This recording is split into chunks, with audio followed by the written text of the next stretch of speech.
The cold hit me before the door even finished closing. Then came the sound that mattered. Click. The deadbolt. I stood there on the porch in house slippers while snow blew sideways across the driveway like dust.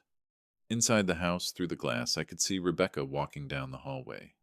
My daughter-in-law didn't look back. My son Eric stood there for a moment. Then he turned away, too. I knocked once. Not loudly, just enough to remind them I was still standing outside. Rebecca opened the door halfway. Warm air spilled out around her. "You need to stop interfering in our family," she said calmly. Then she shut the door again. Another click. 72 years old.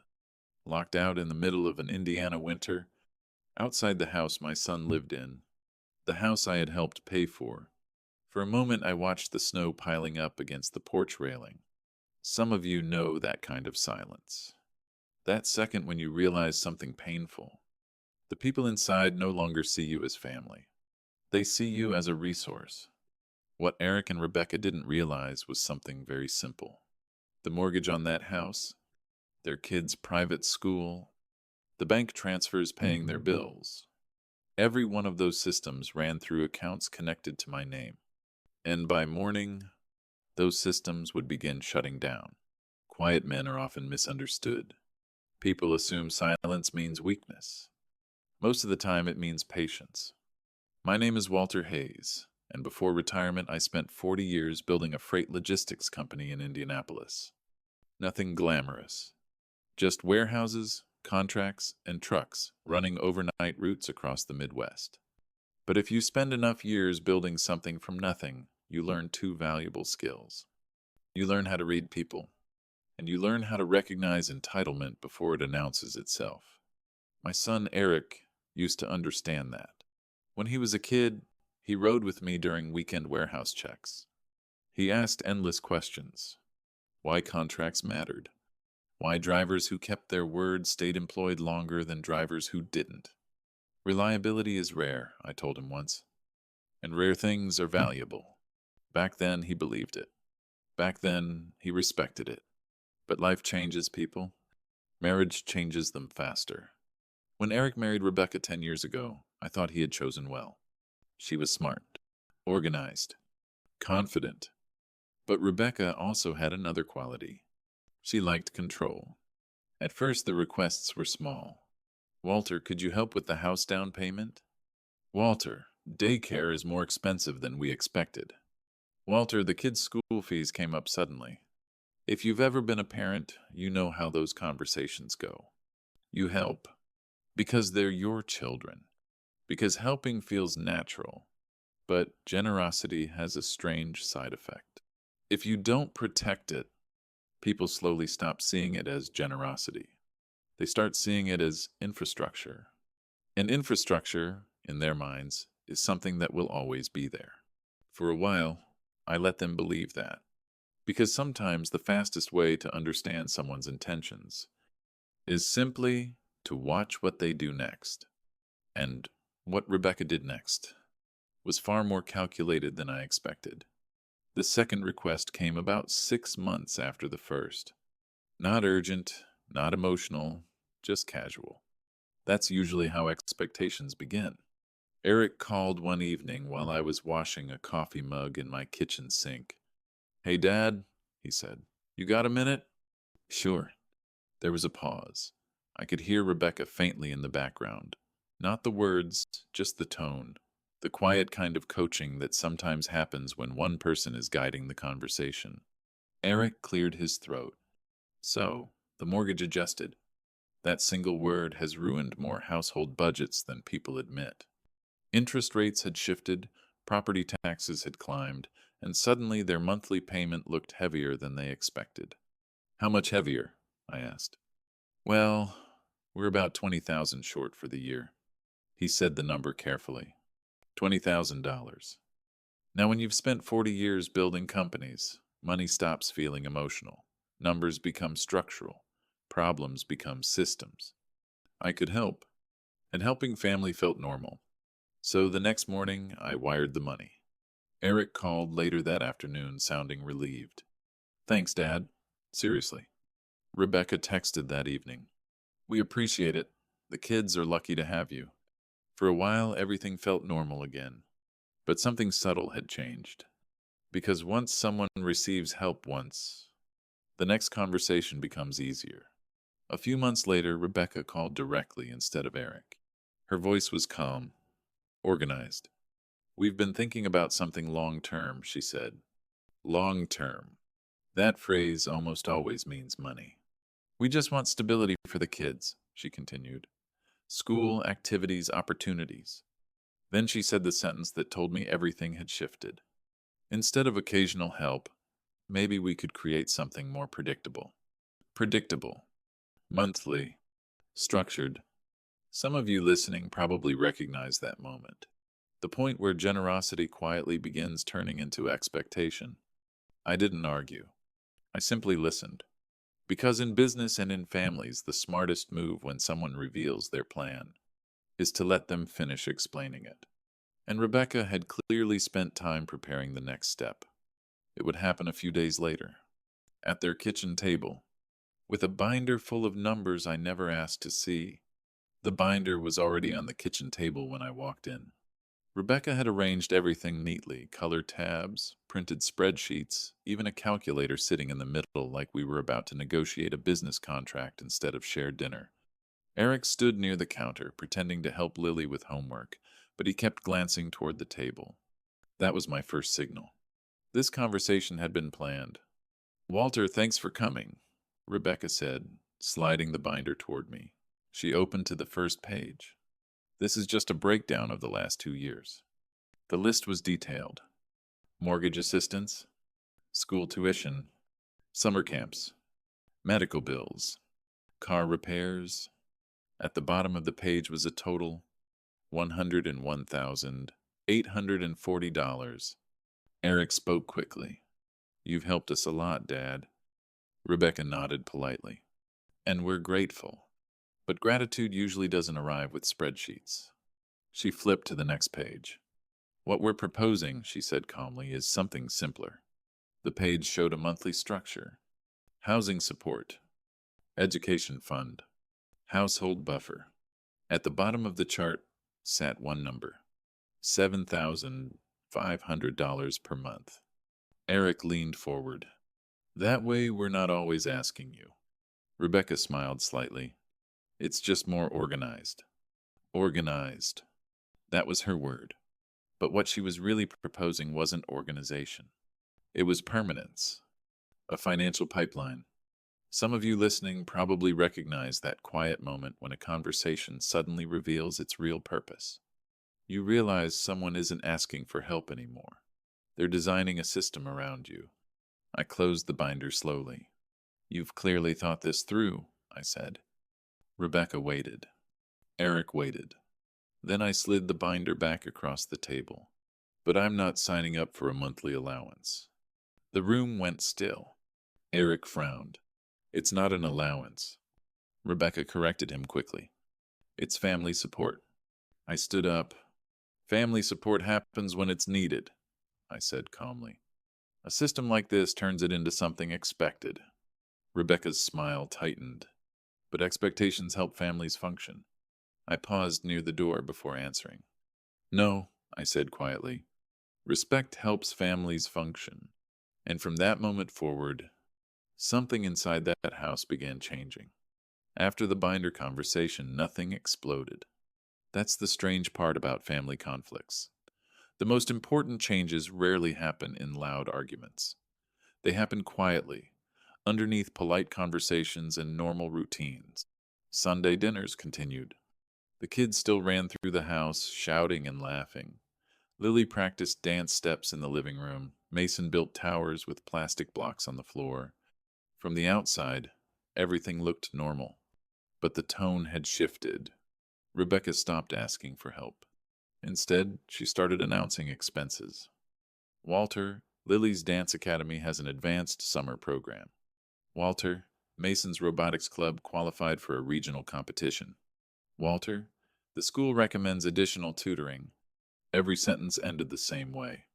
We just want the kids to have every opportunity. Now understand something.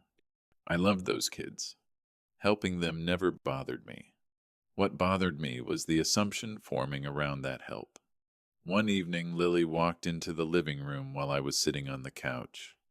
"Grandpa," she said casually. "Yes?" "Mom said you're paying for my dance camp this summer." I blinked. "Did she?" "Yeah," Lily said, already turning back toward the TV. "It's like $6,000. 6,000. She said it the same way a child might mention the price of a toy. Not bragging, just certain. Later that night, I asked Eric quietly in the kitchen, "Do you think the kids are starting to expect too much?" He shrugged. "Well, they know you're comfortable, Dad." Comfortable. That word stayed with me. Because comfort wasn't what built my life. Responsibility did. Discipline did. Long nights did. But to them, that work had become invisible. Some of you listening might recognize that moment. The point where generosity slowly stops being appreciated and starts becoming assumed. And once people start assuming something will always be there, they begin planning their lives around it. That's exactly what Eric and Rebecca were doing. And the next step they took proved something else. They weren't just planning around my money anymore. They were starting to plan around my life itself. The first time Rebecca questioned my health, it sounded gentle, almost caring. That's what made it effective. It happened during a quiet Sunday dinner. The kids were upstairs arguing about a tablet. Eric was outside checking the grill, and Rebecca was pouring iced tea in the kitchen. "You've been busy lately," she said. "I like staying busy," I replied. She watched me for a moment. "You still manage all your investments yourself, right?" "I do." "That must be stressful at your age." "At your age." The phrase hung in the air. I shrugged. 40 years of practice helps. She smiled politely. "I just worry." Over the next few months, that word started appearing everywhere. "Walter, are you sleeping enough?" "Walter, managing properties must be exhausting." "Walter, have you thought about simplifying things?" Simplifying. That word came up again and again. One afternoon, Eric called me. "Dad, Rebecca and I were talking about your long-term planning. Whenever someone says that, a proposal is coming." "What kind of planning?" I asked. "Well, if something ever happened to you, things could get complicated.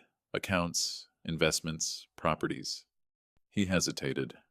"Maybe we should start helping manage some of it." Helping manage. Some of you listening know exactly how that phrase evolved. Help becomes access. Access becomes control. I asked him one question. What exactly would helping look like? Eric paused. "Maybe access to certain accounts, just in case." Just in case? But nothing about that conversation sounded temporary. It sounded like preparation, and that was the moment I realized something important. Eric and Rebecca weren't just depending on my generosity anymore. They were preparing to take over the system behind it. If you understand quiet strength, people who don't shout but still stand their ground, subscribe, and stand for dignity. Because the next step they took would push everything past the point of polite conversation. After that conversation, I stopped pretending not to notice the pattern. Rebecca began mentioning stories about elderly patients at the hospital, people whose children had taken over their finances for safety. She would tell these stories during dinner like casual conversation, but the message underneath was always the same. Older people eventually lose control. Families have to step in. Eric usually sat quietly beside her, nodding once or twice. They were building a narrative slowly, the way people prepare the ground before asking for something bigger. A few weeks later, Rebecca invited me over for what she called a planning discussion. When I arrived, legal forms were spread across the table. Power of attorney documents. Account authorization forms. Eric looked uncomfortable, but Rebecca stayed calm. "This just protects everyone," she said. I read the papers carefully. After 40 years in business, I never skim documents. These forms didn't offer help. They offered control. I placed them back on the table and simply said, "No." Rebecca's smile faded slightly. Eric rubbed his forehead. They had expected hesitation, maybe negotiation. They hadn't expected a clean refusal, and that moment changed the direction of everything that followed.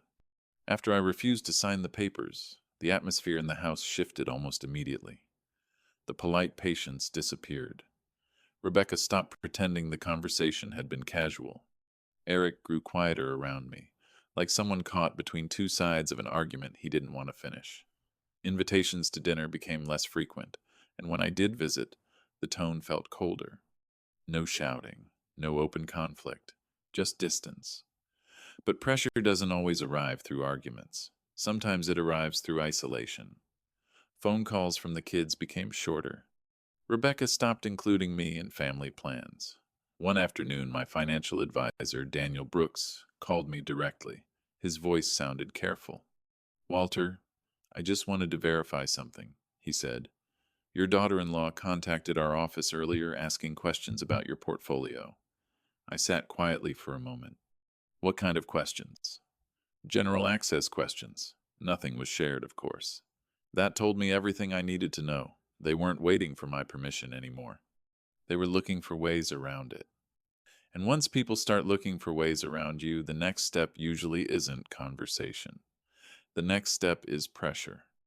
What I didn't know yet was that the pressure would arrive on the coldest night of the entire winter. The storm arrived faster than the forecast predicted.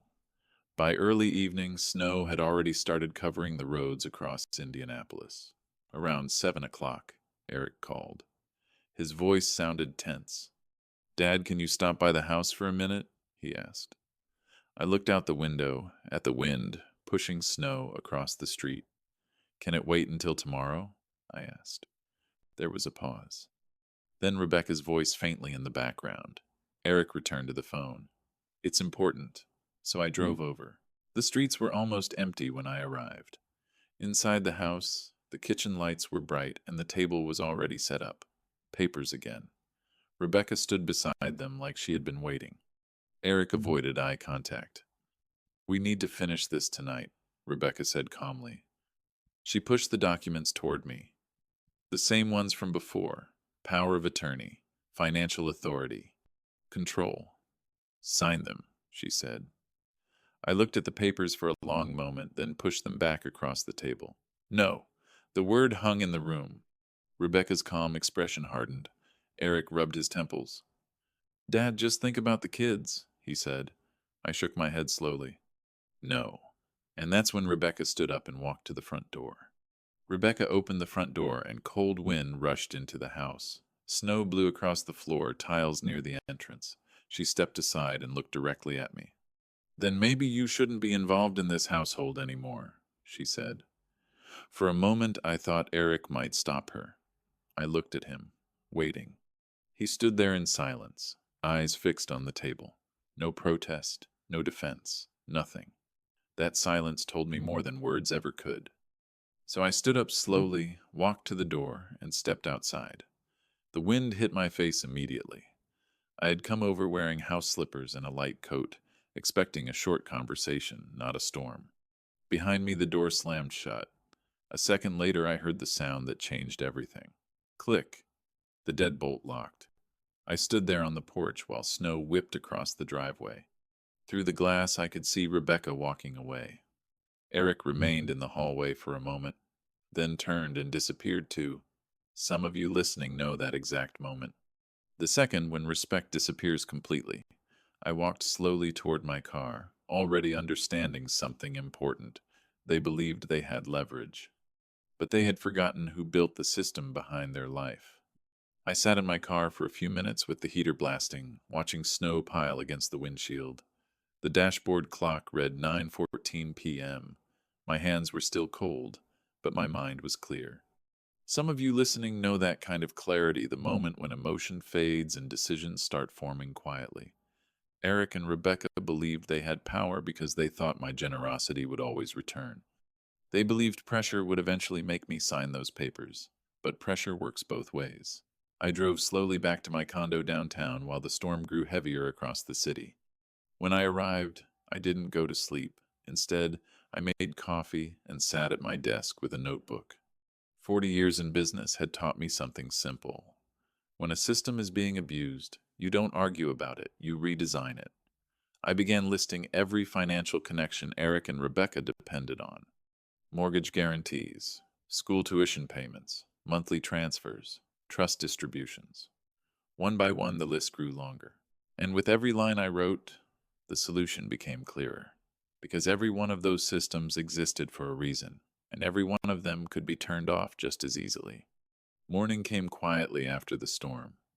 Snow covered the streets, and the city looked almost peaceful from my condo window. I had been awake since before sunrise, sitting at my desk with a cup of coffee and the same notebook from the night before.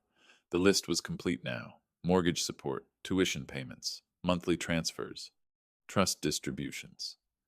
Every system Eric and Rebecca relied on had been written down. When the bank opened, I made the first call. My account manager answered with the same calm professionalism she had used for years. I explained that I needed to cancel all scheduled transfers connected to Eric's household accounts. No drama, no explanation, just instructions. She confirmed the changes in less than 2 minutes.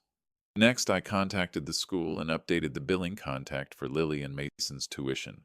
Future payments would now go directly to their parents. Finally, I called Daniel Brooks, my financial advisor.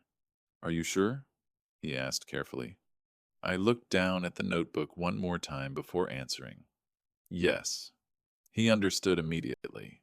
Within 30 minutes, the trust distribution that had supported Eric's family for years was suspended. The process felt quiet, administrative, but sometimes the quietest decisions change everything. Eric called a little after 9 that morning. His voice sounded confused more than angry. "Dad, something's wrong with the account transfers," he said. I leaned back in my chair and looked out at the snow-covered street below my window. "Nothing's wrong," I replied calmly. There was a pause on the line. "The payment didn't come through," he continued, "and Rebecca just got an email from the school about tuition billing." I took a slow sip of coffee. "Yes," I said. Silence followed. I could almost hear the realization forming on the other end of the call. "Did you cancel everything?" he asked finally. "Yes." The word landed heavy between us. In the background, I heard Rebecca asking something sharply. Eric covered the phone and spoke to her in a whisper before coming back on the line. Now his voice carried frustration. "You can't just do that, Dad," I answered simply. "I already did. Some of you listening might recognize that moment too, the second when someone realizes the support they depended on was never actually theirs. It was a choice someone else had been making all along. And choices, once changed, have consequences." Eric didn't argue much longer on that call. After a few seconds of silence, he just said, "We'll talk later," and hung up. I set the phone down and looked out the window again. Snow plows were finally clearing the streets. Life in the city was starting to move again. Across town, Eric and Rebecca were probably just beginning to understand what had changed. By midday, the next calls started coming. First, the school office contacted Eric about updating payment arrangements. Then the bank reached out regarding the mortgage guarantee review that had been triggered when I removed my backing. None of these actions were dramatic. No doors slammed. No threats were made. Just quiet administrative adjustments. But those adjustments had real consequences. For the first time in years, Eric and Rebecca had to face the full cost of the life they were living. Some of you listening might know this lesson already. Independence feels invisible when someone else is quietly supporting it. But the moment that support disappears, reality arrives very quickly. And reality was beginning to arrive at their door faster than they expected. Eric showed up at my condo 3 days later. He looked tired. Not angry, just worn down in the way people look when reality starts pressing in from every direction. I opened the door and stepped aside so he could walk in. We sat at the kitchen table for a few minutes without speaking. Finally, he said, "Things got complicated." I poured 2 cups of coffee and slid one across the table. "That tends to happen when bills become personal," I replied. He nodded slowly. "The bank called about the mortgage review," he said, "and the school wants the tuition schedule updated." None of that surprised me. For years, those systems had operated quietly in the background. Eric had never needed to think about them. Until now. "Rebecca didn't think you would actually cut everything off," he added. That sentence told me more than anything else. They hadn't believed I would enforce a boundary. They had believed pressure would eventually bring the money back. Some of you listening may have seen something similar before. People get used to generosity so quickly that they forget it was never guaranteed. Eric looked down at his coffee. I guess we underestimated you. I shook my head slightly. No, I said. You misunderstood the situation. He looked up. This was never about money. I tapped the table once for emphasis. It was about respect. And respect, once broken, takes a long time to rebuild. But that conversation was only the beginning of a much harder realization Eric and Rebecca would soon face. Eric sat quietly for a long moment after I said that. The city noise outside my condo windows hummed softly, cars moving through slushy streets, a distant snowplow scraping along the curb. Finally, he said, Rebecca thinks you overreacted. I didn't answer immediately. Sometimes silence lets people hear their own words more clearly. Eric stared at the coffee cup in his hands. We didn't mean for things to go that far, he added. I leaned back in my chair. You locked your father outside in the middle of a winter storm, I said calmly. He didn't argue with that, because there really wasn't anything to argue about. For years, Eric and Rebecca had built their lives around a quiet assumption that my support would always be there, that my patience had no limit. That pressure would eventually force agreement, but reality had changed that assumption overnight. Some of you listening may recognize this kind of moment. The moment when someone realizes the system they depended on was never permanent. It was simply tolerated. Eric finally spoke again. So what happens now? I looked at him carefully before answering. That depends on what you decide to build next. He frowned slightly. Build? Yes, I said. The same way everyone else does. Through work, through responsibility, through choices that belong to you. For the first time since he walked in, Eric nodded slowly. Because for the first time in years, the life he was living had truly become his responsibility. Eric finished his coffee slowly, like he was trying to stretch the moment before he had to leave. When he finally stood up, the tension in the room felt different. Not gone, but quieter. Rebecca's still angry, he said near the door. I nodded. That's her decision. He hesitated. Do you think things can go back to normal? I shook my head gently. No, but they can become honest. He looked at me, waiting. Normal, I continued, was a situation where you depended on something you didn't earn. Honest means building your own stability. Eric didn't argue. He just stood there thinking. Some of you listening may understand how uncomfortable that realization can be.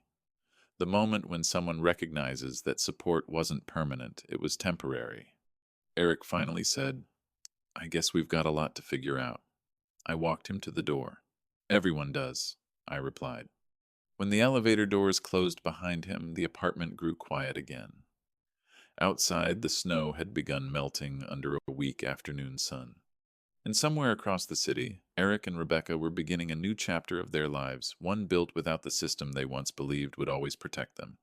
Over the next few weeks, things became quieter between us. Eric didn't call often, but when he did, his voice sounded different, less defensive, more thoughtful. The first time he mentioned adjusting their budget, I could hear the strain behind his words. We're cutting some things, he said. After-school programs, the extra trips. I simply listened.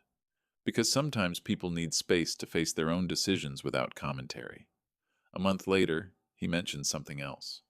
I picked up a second contract through work, he told me. More hours, but it helps. That sentence stayed with me. For years, Eric had relied on systems he didn't build. Now he was starting to build his own. Some of you listening might recognize that shift too. Real responsibility feels heavier at first. But over time, it also creates something else, self-respect. I never offered to restore the financial support, and Eric never asked for it again. That silence between us wasn't distance. It was a boundary finally being understood. And sometimes boundaries are the only way relationships survive long enough to change. About 2 months after that winter night, Eric called again. This time his voice sounded steadier, not stressed, just honest. "We're figuring things out," he said. He explained that Rebecca had taken extra shifts at the hospital and that they had refinanced part of their debt without my guarantee. It wasn't easy, but it was possible. I listened quietly while he talked. For the first time in years, the conversation wasn't about what they needed from me. It was about what they were doing themselves. That difference mattered more than he probably realized. Some of you listening might understand that kind of moment too, when someone stops expecting rescue and starts building stability instead. Before we hung up, Eric said something that stayed with me. I should have handled things differently that night. It wasn't a full apology, but it was the closest he had come. And sometimes growth begins with a sentence that simple. If you've been following this story and believe quiet strength still matters in this world, subscribe and stand with us. Because dignity, once protected, changes the direction of every relationship around it. Spring arrived slowly that year. The snow melted first, then the gray skies finally gave way to warmer mornings. Life moved forward the way it always does, one quiet day at a time. Eric and I spoke occasionally after that. Not every week, not even every month. But when we did talk, the conversations felt different, more careful, more honest. One afternoon, he mentioned Lily's dance recital. Another time, he told me Mason had won a small robotics competition at school. I could hear pride in his voice again, the kind that comes from showing up and paying the bills yourself. That mattered, because the biggest change wasn't financial. It was perspective. For years, Eric and Rebecca had lived inside a structure they didn't build. Once that structure disappeared, they were forced to build their own. And people tend to respect what they build themselves. Some of you listening might understand that lesson better than anyone. Support can help a family grow, but support without boundaries can quietly erase respect. Eric and I never talked about that winter night again. We didn't need to. Certain moments don't require repeating. They simply redraw the map of a relationship. And once that map changes, everyone involved begins walking a different road. That winter night on the porch stayed with me longer than I expected. Not because of the cold, but because of what it revealed. For years, I had believed helping my family meant making their lives easier, and sometimes that's true. But there's a line between support and surrender, and I hadn't realized how quietly that line had moved. When Eric and Rebecca locked that door, they thought they were forcing control over the situation. What they didn't realize was that they had simply exposed the truth behind it. Respect had been replaced with expectation, and expectation had grown into entitlement. Once that became clear, the decision I made the next morning wasn't revenge. It was correction. Some of you listening may have faced a moment like that in your own life, the point where protecting your dignity becomes more important than keeping the peace. Those decisions are never loud. They're usually quiet, administrative, a phone call, a signature, a boundary finally enforced. And over time, those quiet decisions reshape relationships in ways arguments never could. If this story meant something to you, share it with someone who might need to hear it tonight. And if you believe dignity should never be negotiated, subscribe and stand with us. Because the calm ones rarely speak first. But in the end, they're usually the ones who finish the story.